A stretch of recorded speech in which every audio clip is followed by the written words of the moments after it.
As the last major European power to claim land in the New World, England sent an exploratory expedition led by Sir Walter Raleigh in 1584. Raleigh returned to England with good reports, and by the middle of the following year, England was ready to make its first attempt at colonization. Queen Elizabeth sent a fleet of 7 ships containing 500 men to set up a colony in present-day North Carolina. After a long journey across the Atlantic Ocean, the men arrived at a small island off the coast of North Carolina and named it Roanoke. The settlers found life in the New World harder than expected. They depended on the local Indian tribe to supply them with food because they were not able to provide enough for themselves.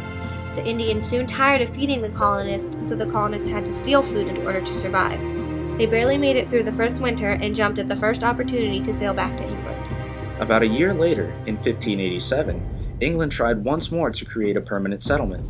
The Queen appointed John White as governor of the new colony, and they set out with 3 ships in May. The plan had been to colonize a little farther north than the previous attempt, but because of a series of obstacles, and being sabotaged by their own pilot, the ships were forced to, once again, settle at Roanoke. The settlers again quickly found out that life in the New World was not all it was cracked up to be. They were running low on almost everything they needed and urged John White to return to England for supplies. John White left, but was unable to return for 3 years. When he arrived back at the island, he found that the entire settlement had been disbanded and there was no one in sight.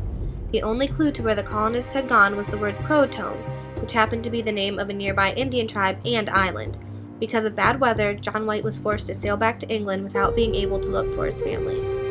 This sequence of events has baffled scholars for centuries. Roanoke is now known as the Lost Colony.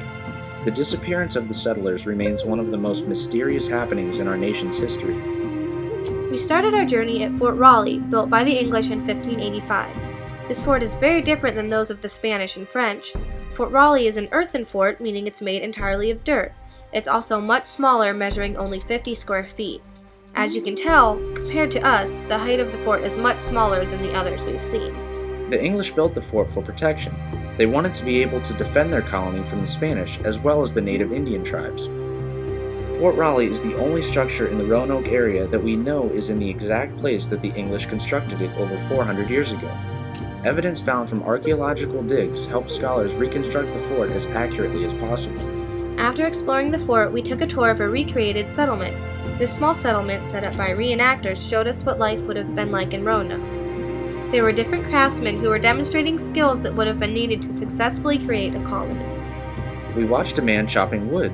We weren't sure what he was doing at first, but we later found out he was making beams for houses. He told us that if he worked on nothing but making beams all day, he would be able to get about 2 beams made. There was also a blacksmith who repaired tools that they had brought over from England.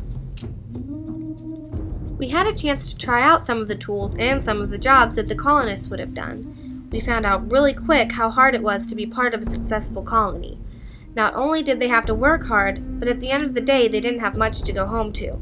Their living spaces were cramped and uncomfortable.